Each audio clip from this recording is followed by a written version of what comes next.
Bohr के postulates क्या क्या हैं?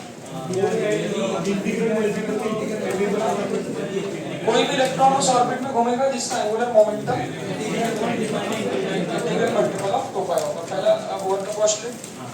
दूसरा पोस्टुलेट, कोई भी इलेक्ट्रॉन जब घूम पाएगा जब उस पे लगने वाला सेंट्रीफ्यूगल फोर्स जो है वो बैलेंस कर देगा इलेक्ट्रोस्टैटिक फोर्स को। इलेक्ट्रोस्टैटिक फोर्स क्या होता है? उसको सेंटर की तरफ खींचता है, सेंट्रीफ्यूगल फोर्स को बाहर की ओर धकेलता है। तो बैलेंस कब कर देंगे कि Q1 Q2 upon R square balance कर देगा mv स्क्वायर बाय r। आज का राशि कॉपी करके देखना चाह रहे हैं, है ना। तीसरा पॉइंट है, सुना नहीं पोस्टुलेट्स तो। तीसरा पॉइंट है, जब भी कोई इलेक्ट्रॉन ऊपर हायर एनर्जी लेवल से लोअर एनर्जी लेवल में आएगा, वो तो टाइम ही हो गया, जब हायर से लोअर में आएगा तो जितना उनकी एनर्जी का डिफरेंस होता है, ये E1 है, ये E2 है, जब इलेक्ट्रॉन यहाँ से आपका यहाँ पर जाएगा तो जितना उनका एनर्जी का डिफरेंस होता है उतनी ही एनर्जी का वो फोटोन क्या कर देगा, रिलीज कर देगा। तो जो E1 माइनस E2 होगा वो किसके बराबर होगा, H2 के बराबर। ये तो फॉर्मूले बनाने के लिए काम आता है। अब बात ये सीधे सीधे फॉर्मूले कौन कौन से होंगे, तो हमें पढ़ना है हाइड्रोजन लाइक स्पेक्ट्रम या हाइड्रोजन स्पेक्ट्रम, जिसपे ज्यादातर क्वेश्चन रहते हैं। कुछ एक्स्ट्रा क्वेश्चन, जैसे क्वेश्चन में अगर कुछ एक्स्ट्रा पॉइंट मिलता है तो उसको क्वेश्चन में कवर करें, है ना। तो उसमें सबसे पहला पॉइंट आप लोग कुछ फॉर्मूले पढ़ते हो, एनर्जी लेवल्स पढ़ते हो, वो एनर्जी लेवल्स सारे देख लेना। सारे एनर्जी लेवल्स की वैल्यू अपने को याद होना चाहिए, एटलीस्ट कम से कम शुरू के 3-4 की वैल्यू अपने को याद होना चाहिए। कई बार क्वेश्चन में डायरेक्ट एनर्जी लेवल याद रखना ही बेहतर रहता है। जैसा आप पढ़ते हो एनर्जी का फॉर्मूला nth ऑर्बिट की -13.6 ईवी में इलेक्ट्रॉन वोल्ट में। अगर हाइड्रोजन है तो Z की वैल्यू 1 रख दो। अब सभी नंबर ऑफ ऑर्बिट्स की जब हम लोगों ने शेल की एनर्जी निकाली, तो जब फर्स्ट ऑर्बिट की निकालोगे तो n की वैल्यू 1 रख दोगे। तो आप ऐसे करते ना 1 3 4 5, जब इन सब की रखी तो इसकी आई माइनस, उसके बाद कैलकुलेट करते चलो। सेकंड ऑर्बिट की रखोगे 13.65 4 स्क्वायर 4, तो आ जाएगी -3.4। तीसरे वाले की 0.0.8 इतना भी कर ले, ठीक है। एक बार देख लेना, उसके बाद में यहाँ पर रखते जाना। थर्ड ऑर्बिट की रखोगे तो n की जगह 3 रख दोगे।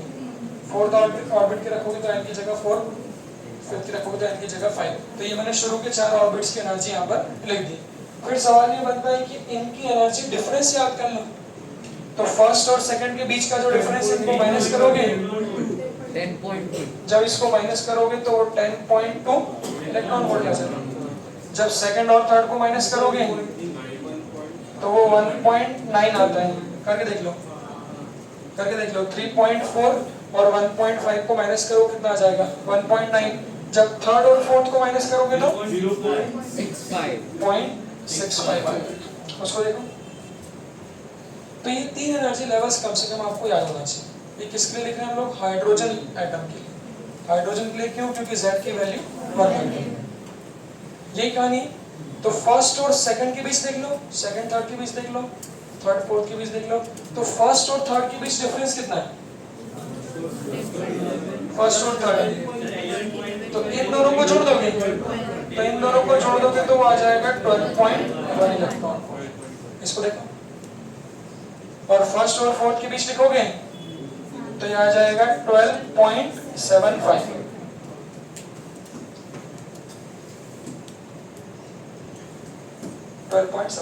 इनको देखो। तो ये कुछ एनर्जी लेवल्स, उन दोनों के बीच डिफरेंस और शुरू के 4 एनर्जी लेवल का डिफरेंस। अब यहाँ से जो पॉइंट आप लोग देख रहे हो, पॉइंट क्या है, देखो जैसे जैसे हम लोग ऊपर जाते हैं, जो डिफरेंस ऑफ एनर्जी है वो कम होते जाते हैं। ये लिख रहा होगा। तो पहले और सेकंड में जो डिफरेंस है वो कितने का है, 10.2 का, ज्यादा है बहुत। सेकंड और थर्ड में जो है वो 1.9, और ऊपर जाओगे तो 0.65। देखो एनर्जी लेवल पास भी आते जा रहे हैं। तो ये पॉइंट इंपॉर्टेंट है कि जैसे जैसे हम लोग ऊपर जाते हैं जो एनर्जी डिफरेंस है वो क्या होता है, कम होता है। तो मेन पॉइंट ये है, हमें पता है E is equal to hc by lambda. तो जिसका एनर्जी डिफरेंस आप लोगों का क्या होगा, ज्यादा होगा। अगर एनर्जी डिफरेंस ज्यादा है तो वेवलेंथ कम होगी। और ये बात भी जानते होंगे जब इलेक्ट्रॉन ऊपर से नीचे ट्रांजिट करता है हायर एनर्जी स्टेट से लोअर में, तो अपने अंदर से क्या करता है, फोटोन वेवलेंथ क्या करता है, रिलीज करता है। तो उसी में तो सारी सीरीज बेस्ड है। तो अगर मैं आपसे कहता कि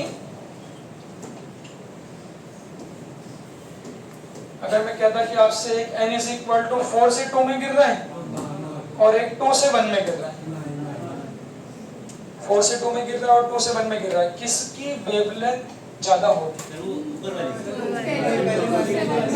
नीचे वाले की वेवलेंथ ज्यादा के लिए एनर्जी डिफरेंस इसमें सारे क्वेश्चन है, जिसकी वेवलेंथ ज्यादा उसकी एनर्जी डिफरेंस कम। तो 4 से 2 का जो एनर्जी डिफरेंस है 4 से 2 वो आपका कम है ना, 4 से 2 का डिफरेंस कम है। तो इसका एनर्जी डिफरेंस अगर कम है, E अगर कम है तो इसका लैम्डा ज्यादा है। इसी के बेसिस पे आप लोग सीरीज के सारे नाम देते हैं। एक बार इसको देख लो, इसको देख लो। तो पॉइंट क्या है, जैसे जैसे हम लोग ऊपर जाते हैं जो डिफरेंस ऑफ एनर्जी है वो एनर्जी डिफरेंस क्या होता है, कम होता है। एनर्जी डिफरेंस कम होगा तो वेवलेंथ क्या होगी, बढ़ेगी। इसी के बेसिस पे आप लोग सारे सीरीज पढ़ते हो। सीरीज में लाइमन में सारे किस पे गिरेंगे, सब फर्स्ट पे गिरेंगे। तो जब सबको फर्स्ट पे गिरा देंगे, जब सबको फर्स्ट पे गिराएंगे तो पहला मेंबर 2 से 1 पे गिरेगा, फिर 3 से 1, 5 से 1। तो अगर विद इन द सीरीज बात करेंगे तो यहाँ पे क्या होगा, पहले मेंबर की एनर्जी डिफरेंस देखो इतनी, पहले मेंबर की 2 और 1 के बीच में, जो दूसरा मेंबर है उसकी किसके बीच है, 3 और 1 के बीच। तो एनर्जी डिफरेंस बढ़ जाएगा नहीं। अगले मेंबर का एनर्जी डिफरेंस और ज्यादा होगा, उसका और ज्यादा होगा, तो एनर्जी डिफरेंस बढ़ते जाएगा तो कम होते जाएगा। तो जिसका सबसे कम एनर्जी डिफरेंस है, सबसे कम ये वाला, तो इसकी वेवलेंथ मैक्सिमम होगी। और इसको क्या बोलेंगे, लाइमन का पहला मेंबर लैम्डा L1, लैम्डा मतलब वेवलेंथ, L मतलब लाइमन की और 1 मतलब पहला। तो लाइमन का जो पहला मेंबर होगा, चूंकि उसकी एनर्जी डिफरेंस क्या है, सबसे कम है, तो उसकी वेवलेंथ क्या होगी, मैक्सिमम। जैसे जैसे अगले मेंबर की तरफ जाएंगे, अगले मेंबर की तरफ जाएंगे एनर्जी बढ़ती जाएगी, वेवलेंथ कम। और लास्ट मेंबर कहां से गिरता है, तो जो इंफिनिटी से फर्स्ट पे गिरेगा उसकी एनर्जी मैक्सिमम होगी, मिनिमम होगी। तो कोई भी सीरीज में जो पहला मेंबर होता है, इस पॉइंट को ऐसे कंक्लूड करें, जो पहला मेंबर होता है, फर्स्ट वाला मेंबर, उसकी चूंकि एनर्जी सबसे कम होती है तो पहले मेंबर की वेवलेंथ मैक्सिमम होती है। इसको डायरेक्ट भी याद कर सकते हो, फर्स्ट मेंबर ऑफ सीरीज का लैम्डा मैक्सिमम होता है और लास्ट मेंबर ऑफ सीरीज का वेवलेंथ मिनिमम होता है। इसी को देख सकते हैं। ऐसे ही बामर की देख लो, बामर सब दूसरे पे गिरेंगे, सब दूसरे पे गिरेंगे तो चालू कहां से होंगे, तीसरे से चालू, सब दूसरे पे गिरेंगे तो चालू कहां से होंगे, तीसरे से। तो ये पहला मेंबर 3 से 2, फिर 4 से 2, 5 से 2। इसमें भी शॉर्टेस्ट वेवलेंथ कौन सी होगी, शॉर्टेस्ट वेवलेंथ के लिए एनर्जी मैक्सिमम चाहिए। तो शॉर्टेस्ट वेवलेंथ हमेशा किसकी होती है, लास्ट मेंबर। लास्ट मेंबर कहां से गिरेगा, इंफिनिटी से, इंफिनिटी से 2 वाला। देख लो ये पॉइंट है, क्या बोलते हो, इसमें विचार कर लो। तो कोई भी सीरीज में जो पहला मेंबर है उसकी एनर्जी सबसे कम होती है, पहला मेंबर, तो पहले मेंबर की वेवलेंथ मैक्सिमम होती है, लास्ट वाले वेवलेंथ की, लास्ट वाले मेंबर की वेवलेंथ मिनिमम होती है। इसमें कोई दिक्कत नहीं। ऐसे लाइमन बामर का क्वेश्चन उठा लो, क्वेश्चन वाले सब थर्ड पे गिरेंगे, तो पहला मेंबर कहां से गिरेगा, 4 से थर्ड, 5 से थर्ड, 6 से थर्ड, उसमें भी पहला मेंबर 4 से थर्ड वाला, ठीक है। ये फॉर्मूला निकालना आप लोग जानते हैं, सारी कहानी। इसको देख लो। फिर सवाल ये कि बामर वाले की जो एनर्जी लिमिट है उस पर विचार करें। बामर इंफिनिटी है, बामर वाला 2 पे गिरेगा, पहला मेंबर आपने बोला यहाँ पे गिरा, लैम्डा B1, लैम्डा मतलब वेवलेंथ, B मतलब बामर की फर्स्ट वाली, और last member lambda B infinity infinity. से 2 तो लैम्डा बी इंफिनिटी। सेकंड वाली ऑर्बिट की जो एनर्जी थी वो कितनी थी? माइनस से, और इंफिनिटी वाले की energy 0 minus 13.6 z² upon n²। n की जगह रख दिया कितना? इंफिनिटी। चलेगा। तो अगर मैं बोलूं कि बॉमर का फर्स्ट मेंबर देखो, बॉमर का फर्स्ट किससे गिर रहा है? थर्ड से सेकंड में। तो बॉमर के फर्स्ट की एनर्जी कितनी होगी? बोर का थर्ड पोस्टुलेट।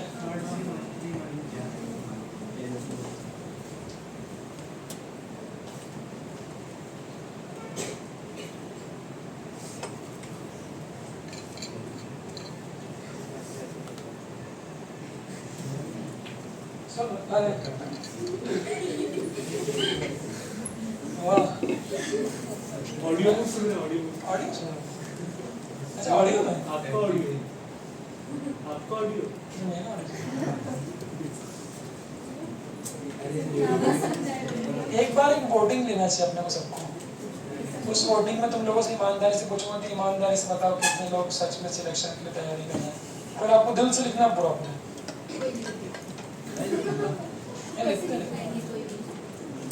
परसेंटेज लिखिए, कितने परसेंट लोग सिंसियर हो। क्यों भाई विदान तो अंदर से ईमानदार आदमी है। देखो तो जो बाबर का पहला मेंबर है, हालांकि अगर सब लोग वाकई में इतने सिंसियर हो जाए और ईमानदार से देखें ना, कोचिंग में ताल लग जाएंगे। 12 बच्चे की हम लोगों की तो गाड़ी बेचनी पड़ जाएगी, क्योंकि ईमानदारी से तैयारी कर लेंगे। फिर बच्चा आएंगे कितने? 15 भी बच्चे आएंगे, 30 बच्चे आएंगे कोचिंग में, क्लासेस में। पैसे कहाँ से आएंगे?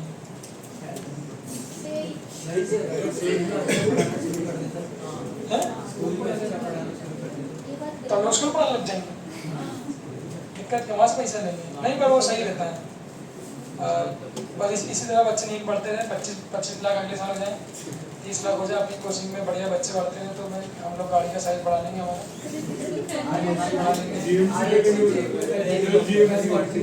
तो कोई बुराई नहीं, फॉर्चुनर ले लेंगे। इसके बाद में अगर 200 बच्चे हो गए, पढ़ाई कर लो रे भैया, तो बामर की जो पहली वाली कुछ 2-2.5 लाख वसूल कर 2.5 लाख फीस भरते हो ना, तो उसको पर डे कैलकुलेट कर लेना एक बार, और पर डे की फीस को वसूल कर लेना। आप लोगों की लाइफ में जो भी पर्सनल चल रहा हो, क्यों परीक्षित चिंतित क्यों हो तुम? क्या हो गया? टेंशन किस बात का? टेंशन नहीं है। चलो, तो बाबर का जो पहला मेंबर है, चूंकि आपने बोला पहला मेंबर कहाँ से गिर रहा है? तीसरे से दूसरे के बीच गिर रहा है। तो जो बोर का पोस्टुलेट है कि कोई भी मेंबर के जितना एनर्जी डिफरेंस होगा, उतनी ही एनर्जी का वो फोटोन क्या कर देगा? रिलीज कर देगा। तो तीसरे से दूसरे के बीच डिफरेंस कितना था? 1.9। वो याद होना चाहिए। पहले और दूसरे के बीच में 10.2, इसके बीच कितना? 1.9। अब देखो, तो बामर का जो पहला मेंबर है, चूंकि वो 3 से 2 पे गिर रहा है, तो वो जो फोटोन निकालेगा बामर का पहला वाला मेंबर, उसकी एनर्जी कितने की होगी? 1.9। यही बोलते हैं। जो लास्ट मेंबर है वो कहाँ गिर रहा है? इंफिनिटी से इस पे, तो इंफिनिटी का 0 और सेकंड वाले कितना है? 3.4। तो 0 और 3.4 का डिफरेंस कितना है? 3.4। तो बामर का जो लास्ट मेंबर है उसकी एनर्जी डिफरेंस कितना है? बाकी सारे मेंबर्स की जो एनर्जी होगी वो इन दोनों के बीच में क्या करेगी? आपकी लाई करेगी। इसको देख लो, सेकंड मेंबर, बामर का सेकंड मेंबर कहाँ गिरेगा? n is equal to 4 से किस पे गिरेगा? 2 पे गिरेगा। तो जो 4 और 2 का एनर्जी डिफरेंस होगा, वही क्या होगा? बामर की सेकंड वाले का होगा। तो 4 और 2 का डिफरेंस कितना है? इसका 1.9 और इसका कितना? 6.5। तो कितना आ जाएगा? 2.55। इसको देखो, तो मोटा मोटा अपने को यही देखना है कि जिसका एनर्जी डिफरेंस ज्यादा होगा उसकी वेवलेंथ कम होगी। कोई भी जब ऊपर से नीचे जंप करता है तो जितना उनका एनर्जी डिफरेंस होगा, अगर यहाँ से यहाँ जंप किया है, ये कौन सा मेंबर हो गया?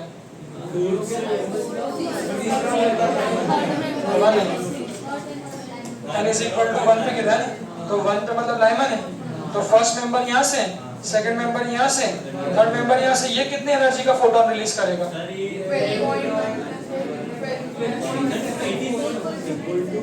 तो 10.2 प्लस 1.9 12.1 प्लस कितना 0.65, तो जो एनर्जी डिफरेंस होगा वो कितना होगा 12.75। इसको देखो, इसको देखो। अब वेवलेंथ निकालने का एक तरीका और देख लो, ये वाली बात है। अब देखो फॉर्मूला आपके पास में वाला है, उस फॉर्मूले से तो आप लोग निकाल ही सकते हो, उससे निकालना भी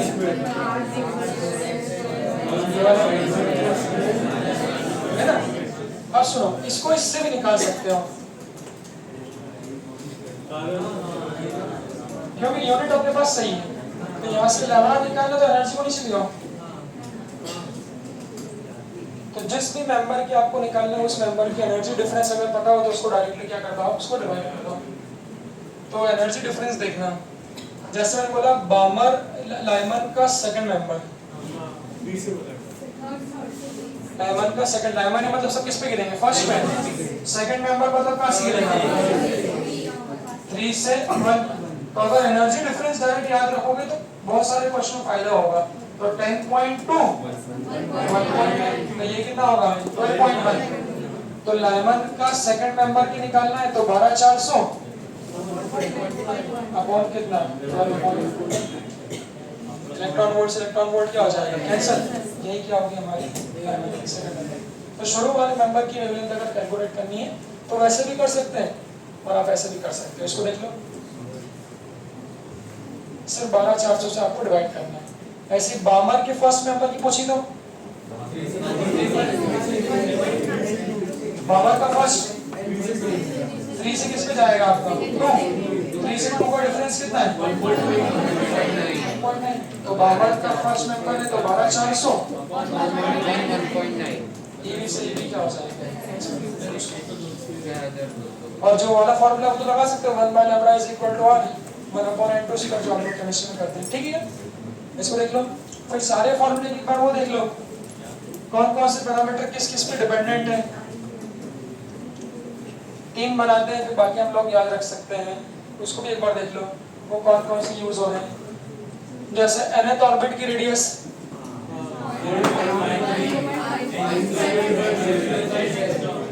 उसके पैरामीटर देख लो, ये होता है n²/z। अगर हाइड्रोजन है तो z की वैल्यू 1 रखते हैं। ये क्या है nth ऑर्बिट की रेडियस, शेल जिसको आप बोलते हो फर्स्ट सेकंड थर्ड फोर्थ। तो किसी भी शेल की रेडियस लिखनी, फॉर्मूला आपके सामने बनता कैसे वो भी आप लोग पढ़ लेते हैं, डेरिवेशन होगा देख लेना, नहीं होगा तो भी आप उसको याद रखना।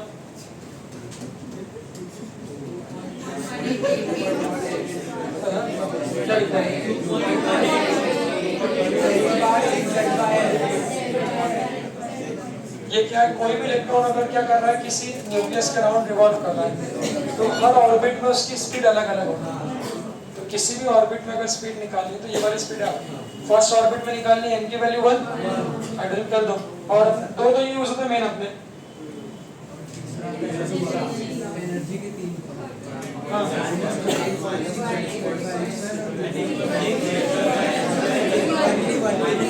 तो इसमें potential energy twice of total और total is equal to negative of kinetic, ऐसा हो सकता है। आपने भी यूज किया। हाँ, अब इसके साथ साथ बाकी थोड़ा इधर उधर के आप यूज तो वैसे आते ज़्यादा नहीं है बट चैप्टर के साथ बना सकते हो। जैसे कि एंगुलर वेलोसिटी, अब जो कि सर्कुलर मोशन में कर चुके हैं। हाँ, ये न्यूक्लियस है, सुनो, ये न्यूक्लियस के अराउंड इलेक्ट्रॉन घूम रहा है।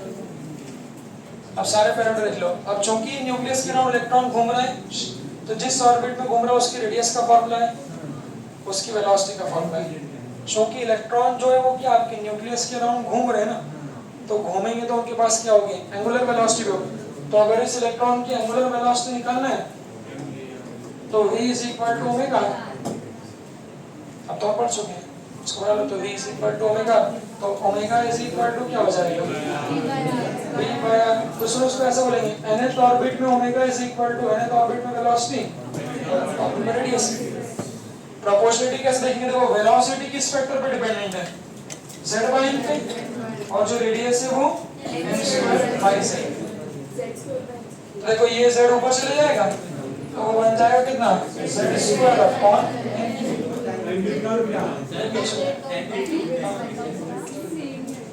इसको देख लो। तो ओमेगा का बन गया, इस ओमेगा को लिख दोगे 2 पाई बाई t, इसका उल्टा कर देना तो time period proportional to n cube upon z square. इसको देख लो। तो मेन जो है वो ये वाला है, जिसमें से आप लोग बहुत सारे क्वेश्चन जो केमिस्ट्री में यहाँ पे दिए होंगे। रेडियस का फॉर्मूला, वेलोसिटी का फॉर्मूला, टोटल एनर्जी माइनस 13.6 वाला, इस टोटल में किसका मल्टीप्लाई कर देना, डबल का, ओ का मल्टीप्लाई कर देना तो क्या मिल जाएगी, पोटेंशियल एनर्जी। तो पोटेंशियल एनर्जी ऑर्बिट की हो जाएगी टोटल का डबल, तो माइनस इसको मल्टीप्लाई करो 2 से, 13.6 को 2 से मल्टीप्लाई करोगे तो बन जाएगी minus 27.2 z square by n square. इसको देख लो। तो जो हम लिखते हैं एनर्जी लेवल माइनस 13.6 वाला, ये टोटल एनर्जी, इस टोटल में ही क्या कर देंगे हम लोग, टू का मल्टीप्लाई कर देंगे तो क्या मिल जाएगी, पोटेंशियल। जानते होंगे पोटेंशियल एनर्जी और टोटल एनर्जी क्या होती है, नेगेटिव होती है, ये ग्रेविटेशन में भी पढ़े। और काइनेटिक एनर्जी कैसी होती है, पॉजिटिव। किसके बराबर, टोटल एनर्जी। तो अगर मैं बोलूं कि सभी ऑर्बिट्स की पोटेंशियल एनर्जी लिखनी है तो पोटेंशियल एनर्जी कैसे लिखाएगी, देखो ऐसे लिखाई सारे ऑर्बिट की। जैसे पहले ऑर्बिट की ये थी ना, पहले ऑर्बिट की ये थी, ये थी क्या, 0.8 ये थी माइनस में। ये जो हम लोगों ने लिखी थी ये क्या थी, टोटल एनर्जी थी। इन सब में 2 का मल्टीप्लाई कर दो तो इन सब में जब 2 का मल्टीप्लाई कर दोगे तो सभी ऑर्बिट की क्या मिल जाएगी, पोटेंशियल एनर्जी मिल जाएगी। तो पहले ऑर्बिट की पोटेंशियल एनर्जी माइनस में माइनस 6.8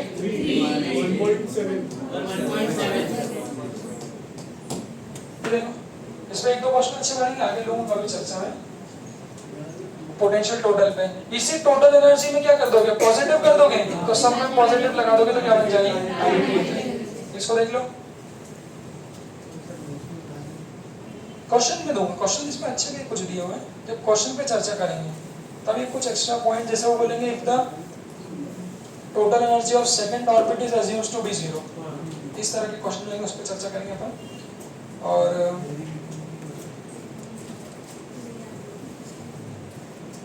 जो मोटी मोटी बात है वो देख लेते हैं पहले।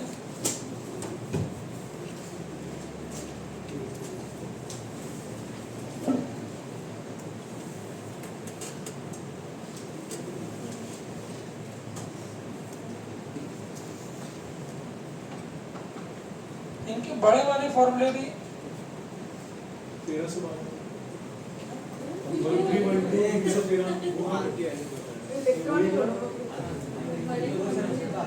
n स्क्वायर h स्क्वायर वाले जो फॉर्मूले आते हैं,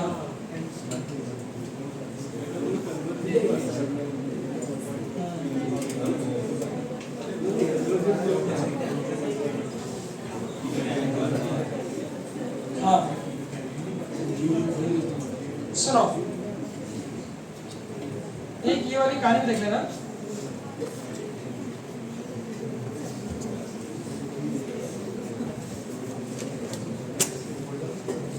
सुनो, transition from higher excited state और लोअर, जैसे कि जो बोहर के पोस्टुलेट्स आप लोग लिखते हैं वो इसी पे क्वेश्चन है।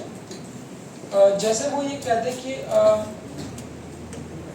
आपने कहा कि इलेक्ट्रॉन्स ऊपर वाले एनर्जी लेवल से नीचे भी आ सकते हैं और इलेक्ट्रॉन्स नीचे वाले से ऊपर भी आ सकते हैं, तो उसको क्या बोल रहे हैं हम लोग, एक्साइटेशन और डी एक्साइटेशन। तो डी एक्साइटेशन कब होगा, जब ऊपर से, हायर से जब वो लोअर में आएंगे तो वो डी एक्साइट होंगे। डी एक्साइटेशन के दौरान वो क्या करेंगे, एनर्जी रिलीज करेंगे, फोटोन को रिलीज करेंगे। इसी का उल्टा क्या होगा, जब कोई इलेक्ट्रॉन फोटोन को एब्जॉर्ब करेगा, तो जब वो फोटोन को एब्जॉर्ब करेगा तो वो क्या होगा, एक्साइटेड। तो वहां पर वो ऐसा बोलेंगे कि an electron is in first excited state, हाँ फर्स्ट एक्साइटेड स्टेट में कोई आपका इलेक्ट्रॉन है, हाँ, फर्स्ट मतलब कौन से में? एक ज्यादा चलता है तो इसको बोलेंगे ग्राउंड स्टेट। फिर ये फर्स्ट एक्साइटेड स्टेट, तो इलेक्ट्रॉन यहाँ बैठा हुआ है, n इज इक्वल टू किसमें? 2 में। तो ऐसा बोलेंगे electron is in first excited state, absorb the photon, absorb the photon of energy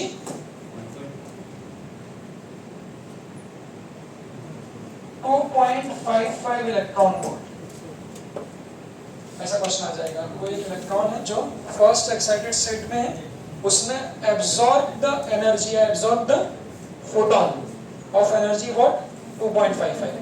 अभी यहाँ आपको एनर्जी डिफरेंस काम आएगी। सबसे पहला पॉइंट क्या है कि इलेक्ट्रॉन जब एनर्जी को एब्सॉर्ब करेगा तो क्या होगा? अब उसको ध्यान रखना, जितना उसको एनर्जी दे रहे हो उतनी ही एनर्जी डिफरेंस के बराबर ऊपर चली जाएगा। तो अभी इनिशियली कहाँ बैठा है? यहाँ बैठा है। 2 और 3 के बीच का डिफरेंस 1.9 डायरेक्ट क्वेश्चन नीट में स्पेस है, और 3 और 4 के बीच का 0.65। तो उसको बनाएंगे कैसे? देखो, तो इस इलेक्ट्रॉन को हम लोगों ने यहाँ पर एनर्जी दी, इसको देखना, तो ये इलेक्ट्रॉन यहाँ बैठा है, इसको हम लोग को एनर्जी देनी थी, तो इस इलेक्ट्रॉन को हम लोगों ने यहाँ से एनर्जी दे दी। कितने की एनर्जी दी? 2.55। तो इस एनर्जी से ये किधर एक्साइट करेगा? ऊपर एक्साइट करेगा।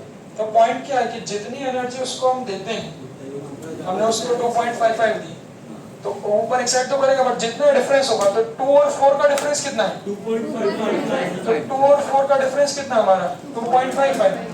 तो हमने दी भी कितनी है? 2.55। तो ये 2 से किस में एक्साइट हो जाएगा? 4 वाले में एक्साइट हो जाएगा। पॉइंट क्या है कि जितना एनर्जी का डिफरेंस होता है उसी एनर्जी के डिफरेंस के बराबर वो एक्साइट हो जाता है। तो चूंकि सेकंड और विचार कर लो फोर्थ के बीच डिफरेंस 2.55 का है, हमने जिसको एनर्जी दी वो भी कितनी हमारी? 2.55 की। तो वो जो इलेक्ट्रॉन है वो सेकंड से ऑर्बिट से फोर्थ ऑर्बिट में क्या करेगा? आपका एक्साइट हो जाएगा। हाँ, अब वो पूछेंगे find the total number of emission lines. तो जब 2 से 4 पे एक्साइट चलेगा तो 4 पे चले जाएगा। अब जब 4 से नीचे आएगा तो निकाल देना total number of emission lines. हाँ, तो हाँ, टोटल नंबर ऑफ N2 बोल रहा है, N1 बोल रहा है, जैसा आप लोग बोलते हैं ना, N2 माइनस N1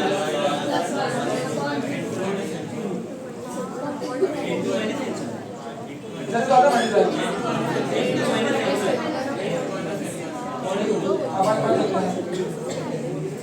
और मैं क्रॉस चेक कर लेना। N1 मतलब इनिशियल, N2 मतलब कहाँ से गिरा? ऊपर से। N1 मतलब कहाँ पर गिरा? तो ये total number of emission line है। तो क्वेश्चन देखो क्या है? क्वेश्चन क्या था? पहले इलेक्ट्रॉन कहाँ था? 2 पे। पहले इलेक्ट्रॉन किस पे था? 2 पे था। 2.55 की एनर्जी दी, तो यहाँ से एक्साइट होके कहाँ चलेगा? 4 पे। क्या बोलते हो? तो जब यहाँ से 4 पे चले जाएगा, देखो total number of emission line में हमेशा ये देखना, यहाँ से एक्साइट होके पहले यहाँ गया 4 पे,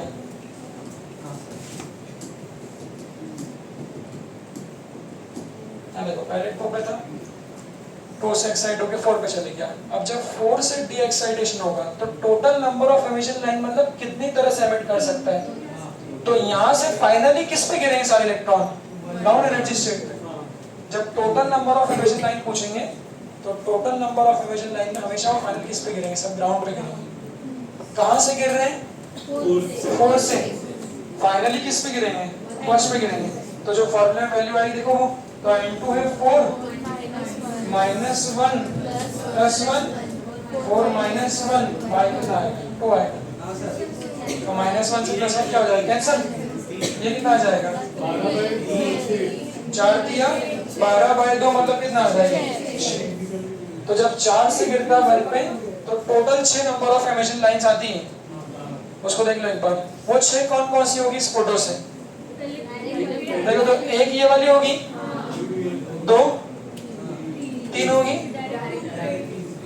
4 होगी, एक डायरेक्ट 1 पे होगी, ये होगी। इन सबको नाम दे रहा हूं, देखो 1, 2, 3, 4, 5 और 6। पहले सब लोग इस पे विचार कर लो। एक क्वेश्चन इसको और बताऊंगा, इसको देख लो पहले। तो सबसे पहले इलेक्ट्रॉन के एक्साइटेशन के लिए हम उसको एनर्जी देते हैं, हम जितनी एनर्जी दे रहे हैं उतना ही वो एक्साइट होगा। हमने दिया 2.55, तो 2.55 से वो 2 से किस पे चले जाएगा, 4 पे, क्योंकि 2 और 4 का डिफरेंस 2.55। अब हायर एनर्जी स्टेट में वो बैठ नहीं सकता, जो आप लोगों ने कहा 10⁻⁸, तो 4 से फिर वो क्या करेगा, गिरना चालू करेगा। तो टोटल एमिशन लाइन मतलब कितने तरह से गिर सकता है, तो 4 से गिरने के लिए फॉर्मूला, फाइनली गिरेगा 1 पे, तो 4 - 1 + 1 4 - 1/2 वो कितनी आई, 6 आई। अब 4 से 1 पे गिरने के 6 तरीके ये बना लिए, 4 से 3, 3 से 2, 2 से 1, 3 तो ये हो गया, 4 से 2, हाँ क्या बोले, 3 से 1 और 4 से 1। इसको देखा, पहले इसको देख लो, हाँ हमने जो 2.5 एनर्जी दे दी और ऊपर चला गया, तो उतनी एनर्जी दे पहले तो दूसरी अच्छी है, उतनी एनर्जी फाइनली जो होता है सब ग्राउंड स्टेट पे आते हैं, सारे एमिशन स्पेक्ट्रम में वो ग्राउंड स्टेट में आते हैं। अब मैं आपको सवाल पूछूंगा, अब इन 1, 2, 3 को कंपेयर करो, जैसे 1, 2, 3 में किसकी वेवलेंथ ज्यादा,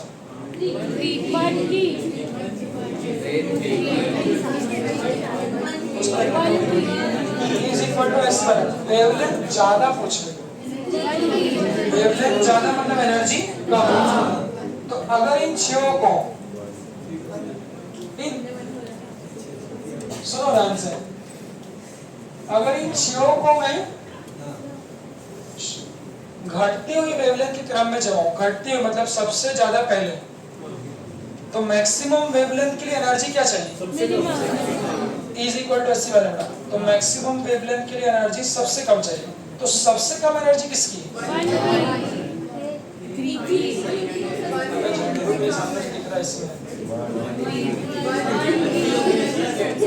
पॉइंट मैंने क्या बोला, वो पॉइंट का मैं सुनो, जैसे जैसे आप लोग ऊपर जाओगे ऐसे बनाना, पहला बैंड 1 को सबसे ज्यादा छोड़ा, फिर और पतला, फिर और पतला, तो जैसे जैसे हम लोग ऊपर जाएंगे जो एनर्जी डिफरेंस है वो क्या कम हो गया बेटा,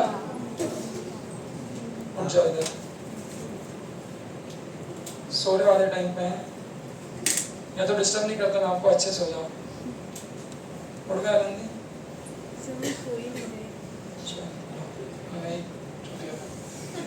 तो सबसे ज्यादा एनर्जी इसकी होगी, फिर सबसे कम एनर्जी इसकी होगी, और फिर सबसे कम एनर्जी इसकी होगी। तो जैसे जैसे आप लोग ऊपर जाते जाओगे एनर्जी डिफरेंस कम होगा। देखो, तो सबसे कम एनर्जी इसकी होगी 1 वाले की, देख लो, फिर ये 2 वाले की होगी ज्यादा, फिर ये इसकी, मतलब 1, 2, 3 में कंपेयर करेंगे तो सबसे कम एनर्जी इसकी, तो सबसे ज्यादा वेवलेंथ 1 की होगी 1, 2, 3 में। इसको देख लो, फिर 4 वाला देखो, 4 वाला किस पे गिर रहा है, 4 वाला जो किस पे गिर रहा है, 4 से किस पे गिर रहा है, 2 पे गिर रहा है। तो उसको अरेंज करते हैं, अरेंजमेंट पहले आप सोच लो, इससे अरेंज करते हैं, तो जिसकी एनर्जी सबसे कम उसकी वेवलेंथ सबसे ज्यादा, तो सबसे कम एनर्जी इसकी है, मतलब λ1 सबसे ज्यादा होगा, सही बोल रहा हूं, इसको देख लो। उसके बाद देखो फिर λ2, अच्छा एनर्जी लेवल अपने को याद भी तो है, उसको लिख दो तो आपको और दिक्कत नहीं आएगी। इसका एनर्जी कितना है 10.2, इसका ये तीनों का हो गया। इस फोर्थ वाले का डिफरेंस कितना होगा,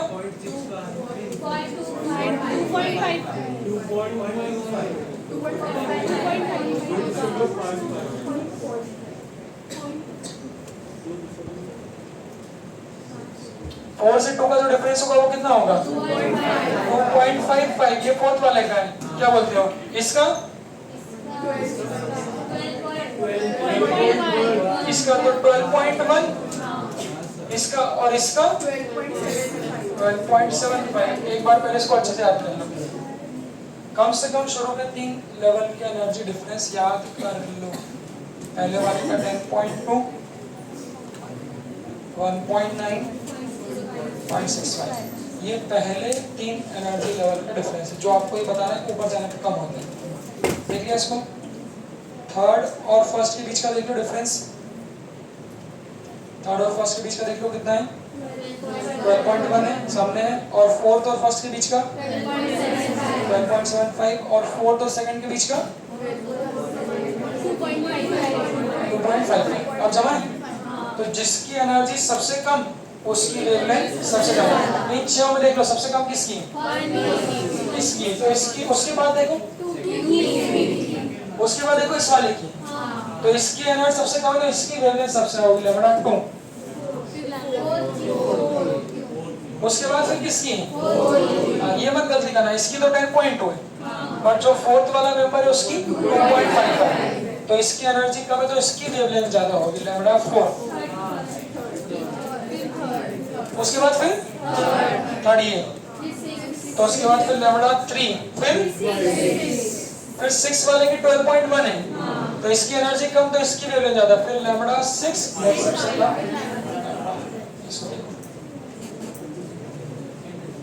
इसको देखो अच्छे से देखो, तो ये हम लोगों ने अलग अलग मेंबर्स में कंपैरिजन कर लिया। आप किसी से पूछोगे इन 6 मेंबर्स की वेवलेंथ निकालो, तो फिर लोग फॉर्मूला लगा के चेक करें 1/λ वाला, उस फॉर्मूले से चेक नहीं करें, लॉजिकली जाओ।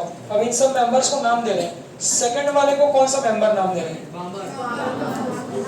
सेकंड वाला 3 से 2 पे गिर रहा है, तो 2 वाला क्या है? बामर की फर्स्ट वेवलेंथ है। इसको 4 से 3 पे गिर रहा है, प्राशन का फर्स्ट मेंबर है। ये वाला जैसे डिफरेंट सीरीज में अपन ने कंपेयर कर दिया। फोर्थ वाला 4 से 2, हेलो 4 से 2 पे गिर रहा है, तो बामर का कौन सा मेंबर है? सेकंड मेंबर है ना। ये वाला 3 से 1 मतलब लाइमन का सेकंड मेंबर है। ये वाला, तो ऐसे डिफरेंट मेंबर्स भी आप कंपैरिजन कर सकते हैं, मतलब विद इन द सीरीज और सीरीज के बाहर भी, तो लाइमन बाबर में आपस में भी कंपेयर कर सकते हो।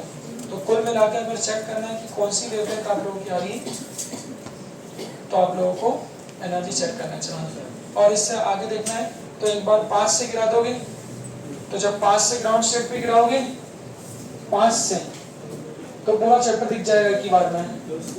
n = 5 से गिराना है, n = 1 है। फॉर्मूला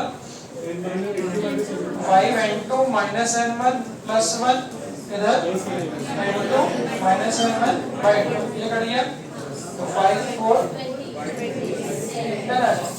उन 10 मेंबर को देख लो, उनको नाम दे दो, तो 10 मेंबर हैं 1 2 3 4, पहले अपन ने गिरा दिया, उसको बढ़ाना, उसके बाद फिर ये 6 ये बना दिए ना। अब यहाँ से गिरा दो 1 ये, पहले बारी बारी 4 से, अब उसके बाद देखो फिर बारी बारी, फिर 5 से एक बार ये, 5 से एक बार ये, फिर 5 से एक बार ये, फिर चालू 4 से करना, तो 4 से एक बार ये, फिर 3 से, देख लो रिपीट तो नहीं हुआ। इन 10 में मेरे को सबको नाम दे देना, फिर कोई 2 मार्क कर देता, कोई 2 मार्क कर रहा हूं, देखना ये x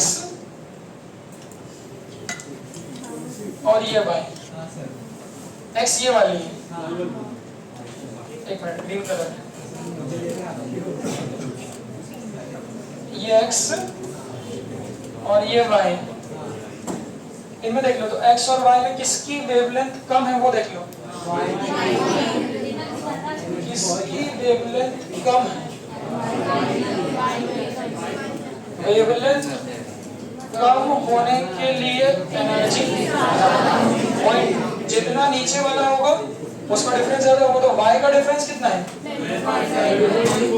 12.2 और ये 12.1,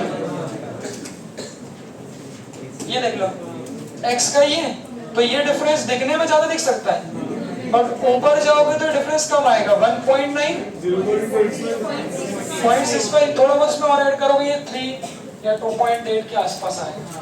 तो क्योंकि x की एनर्जी कम है तो उसकी वेवलेंथ क्या होगी, ज्यादा होगी। अगर फुर्सत हो तो 10 मेंबर को एक बार अरेंज कर दो, इससे सभी सीरीज की वेवलेंथ और सभी का अरेंजमेंट आ जाए। कुछ मुझे लगता है उसमें बचे नहीं काम, तो एटॉमिक स्ट्रक्चर काम दूंगा उसको करना, कुछ एक्स्ट्रा काम जो है वो क्वेश्चन के माध्यम से हम लोग डिस्कस करेंगे। चलो काम करके